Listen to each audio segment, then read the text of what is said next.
아까 말씀드렸던 이게 로버트 루카스 같은 사람들이 얘기했던 합리적 기대라고 하는 것이 그 rational expectation이라고 하는 것의 가장 큰 강점은 뭐냐면 경제 주체들은 지금 현재 일어나고 있는 다양한 상황과 이벤트들과 그다음에 중앙은행 및 정부의 정책을 다 어, 판단을 합니다. 다 정보에 활용을 한다는 것이죠.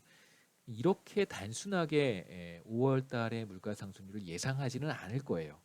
근데 우리는 이제 합리적 기대보다는 적응적 기대를 이번 학기에 좀 많이 사용할 텐데 왜냐하면 이렇게 우리가 사용을 해도 문제는 있지만 그 비교적 큰 문제는 없으니까 우리가 이러한 가정을 이제 사용할 수 있습니다.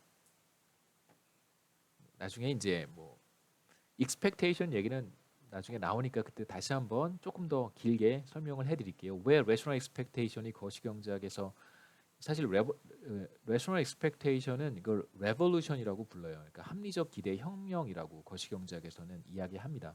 그러니까 과거에 이제 케인즈 그 대공황을 겪으면서 케인즈 중심의 거시경제학이 이제 현대 거시경제학의 어떤 패러다임을 형성하기 시작하면서 과거에 이제 리카르도나 이런 고전파 경제학이 사실은 거시경제학에서 완전히 배제가 됐는데 이후에 케인즈 스타일의 거시경제가 60년대 이후에 그전 세계 경제 거시경제를 제대로 설명하지 못하는 그런 한계에 봉착하게 됐습니다. 그러니까 70년대 들어서 물가 상승률이 어마어마하게 올라가고 있음에도 불구하고 이제 케인즈 방식의 경제 정책이라든가 경제 분석이 현실을 설명하지 못했었어요. 이제 그런 과정에서 다시 이제 고전파 경제학자들이 새로운 이론과 새로운 데이터로 무장을 해서 기존의 케인즈 경제가 제대로 다루지 못했던 대공황은 극복했고 2차 세계 대전 이후도 어느 정도 케인즈 거시 경제가 케인즈 스타일의 케인지안이라고 보통 부르죠. 케인지안 매크로가 득세를 했지만 그 이후에 한계에 봉착한 거죠. 사실상 60년대, 70년대 거시 경제는 거의 뭐 제대로 작동하지 못했습니다. 케인즈 이론이 다 틀렸죠. 다 틀렸어요. 그래서 이제 그 이후에 도래한 새로운 시대에서는 이제 고전파 거시경제학자들 통화론자라고 부르는 머니터리스트들이 먼저 이제 등장하기 시작했고요. 그 다음에 미국의 높은 인플레이션 레이트를 다 잡았고 그 이후에 이제 거시경제학의 패러다임을 바꾸기 시작하는데 그 혁명적인 사건이 바로 Rational Expectation Revolution이라고 하는 사건이었습니다. 그러니까 그 전까지 케인즈 스타일의 매크로는 인플레이션을 이런 식으로 예측을 한 거예요. 그러니까 다음 기회에 일어날 내년 인플레이션율을 이런 식으로 계속해서 예측을 하는 것이죠. 근데 실제로 제가 아까 말씀드렸지만 소비자들이든 기업이든 경제 주체들이 이런 식으로 의사결정을 하지는 않는단 말이에요. 그러니까 중앙은행이나 정부 당국에서는 물가 상승률을 자꾸 이런 식으로 예측을 하니까 경제 정책이 자꾸만 잘못되는 것이죠. 이런 패러다임부터 이제 하나씩 하나씩 바꿔간 사건이 바로 Rational Expectation Revolution이고 그 이후에 이제 고전파 거시경제학이라고 하는 이제 과거에 잠시 주춤했던 또 하나의 거대한 패러다임이 다시 거시경제학 전면에 등장하게 된 사건이기도 합니다. 케인즈들은 별로 좋아하진 않죠. 불편해하는. 나중에 이제 케인지언도 다 사라지고 이제 뉴 케인지언이라고 하는 사람들이 등장을 해서 지금은 사실 뉴 케인지언 매크로가 중앙은행이나 이제 정부 당국에서 많이 활동하고 있습니다. 우리나라도 좀 그런 편이고요. 대부분 다 뉴 케인지언들이고 미국은 뭐 당연히 중앙은행 중심으로 리서치를 하는 사람들은 대다수가 이제 뉴 케인지언들이라고 할 수 있습니다. 쓸데없는 얘기였고요. 자 이제 실질이자율과 명목이자율의 그림을 제가 한번 그려봤습니다.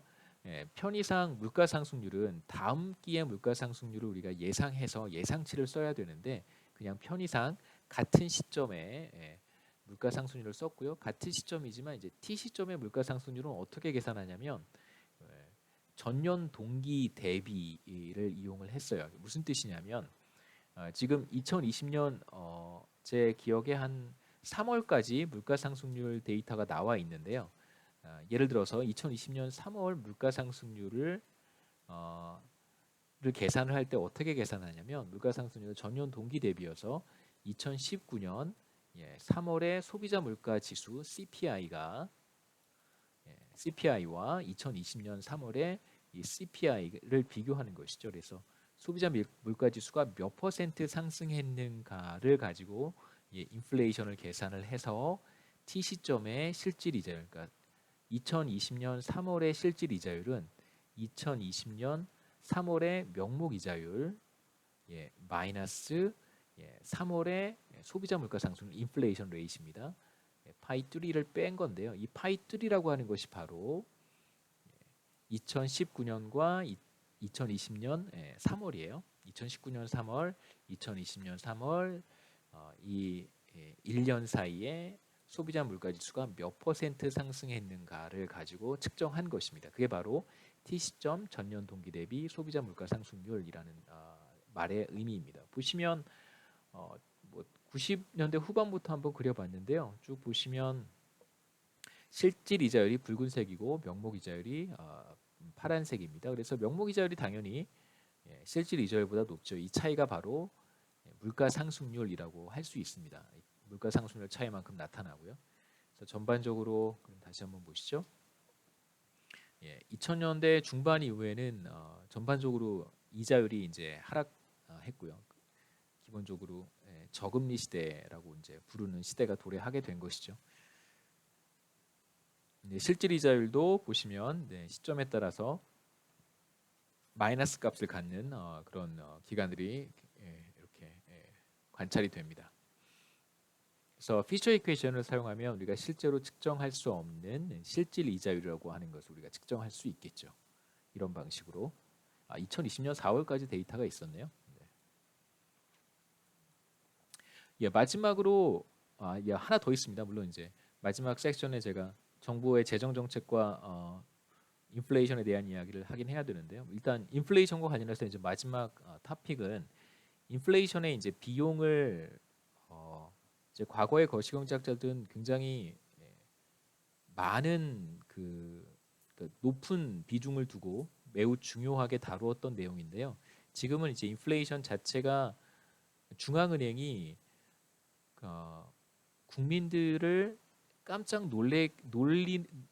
놀래켜주는 방식으로 통화 정책을 잘 수행하지 않기 때문에 그 굉장히 안 좋은 통화 정책이라고 지금은 이제 얘기를 하고요. 과거에는 충격적인 방식으로 통화 정책을 많이 폈었어요. 그러니까 예상하지 못한 방식으로 이제 통화량을 확 늘리거나 이제 이런 의사결정들을 종종 했었기 때문에 이제 그러한 통화 정책의 사회적 비용이 매우 크다라는 것들을 이제 지적을 했었습니다만 지금은 한국도 그렇고 대다수의 이제 선진국들의 통화 정책 방식이 앞으로 통화 정책을 어떻게 할 것인지에 대한 어느 정도 그 가이드라인을 제시를 합니다. 그 forward guidance라는 표현까지 이제 뭐 나오기도 하는데요. 여하튼 이제 그래서 최근에는 인플레이션의 비용에 대한 논쟁이 그렇게 뭐 활발하거나 이렇게 심각하지는 않고요. 그냥 한 번쯤 우리가 인플레이션과 관련해서 이야기는 하고 넘어가야 되기 때문에 보시죠. 자, 세 가지 케이스를 준비를 했습니다.